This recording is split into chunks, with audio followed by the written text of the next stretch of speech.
Assalamualaikum teman-teman. Hari ini saya akan bercerita tentang Korun. Korun adalah sepupu Nabi Musa alaihissalam. Ia adalah seorang pedagang. Maka berkat karunia Allah yang mampu mengumpulkan harta yang sangat banyak. Akan tetapi karena kekayaannya itu, ia malah menjadi durhaka, takabur, dan zolim. Karena terlalu kaya, ia selalu berjalan dengan sikap yang sombong dan angkuh.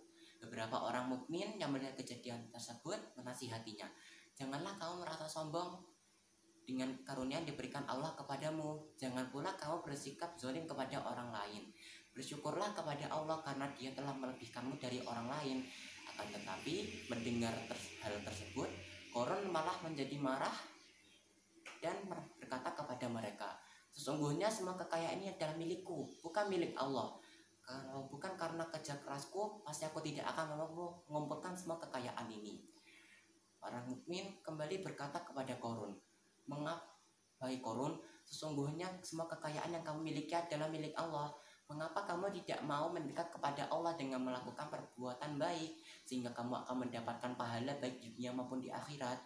Ambillah bagianmu dari kehidupan dunia berupa makanan, pakaian, dan tempat tinggal, serta keluarkanlah dari hartamu semua hak orang lain. Dengan penuh kesombongan dan keangkuhan ia menjawab perkataan mereka, sesungguhnya semua kekayaan ini adalah milikku sendiri. Semua kekayaan yang aku miliki, aku kumpulkan dengan kerja keras dan kepintaranku sendiri. Tanpa putus asa, orang-orang mukmin terus menasihatinya untuk bertobat ke jalan yang benar. Akan tetapi Korun malah menanggapinya dengan penuh kesombongan. Pada suatu hari, ia keluar menemui kaumnya dengan mengenakan pakaian yang paling bagus, kendaraan yang paling mewah, serta diiringi oleh pelayan dan ajudannya yang tak terhitung jumlahnya.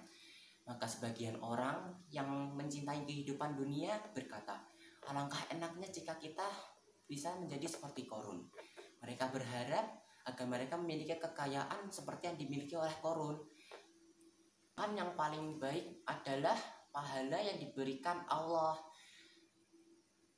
Sesungguhnya merekalah para penghuni surga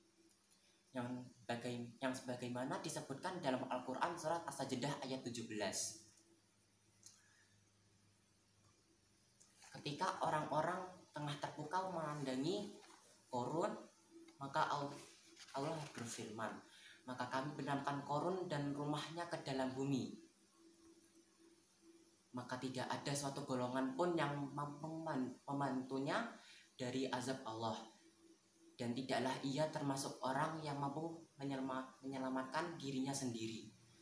Allah membenamkan Korun ke dalam bumi. Lalu bumi menyatu lagi, seakan-akan Korun tidak pernah berada di dunia ini. Setelah menyaksikan kejadian tersebut,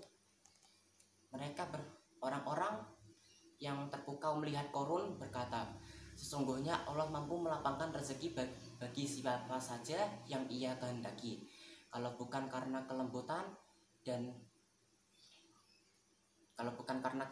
kebaikan Allah, kita pasti juga akan ditelan oleh bumi sebagaimana terjadi kepada Korun, karena kita berharap menjadi seperti dia. Segala puji bagi Allah atas kenikmatan iman yang ia berikan kepada kita. Sesungguhnya orang kafir tidak akan pernah bisa menang. Hikmah cerita ini adalah jangan bersikap sombong terhadap orang lain yang lebih rendah daripada kita. Bersikap lembutlah kepada orang-orang yang lebih rendah daripada kita. Berikanlah orang-orang yang fakir dan miskin sebagian harta dari milik kita. Dengan begitu kamu akan hidup bahagia di dunia dan akhirat dan akan masuk surga. Berikut cerita dari saya. Mohon maaf jika saya ada sedikit kesalahan dalam berkata dan bertutur. Wassalamualaikum warahmatullahi wabarakatuh.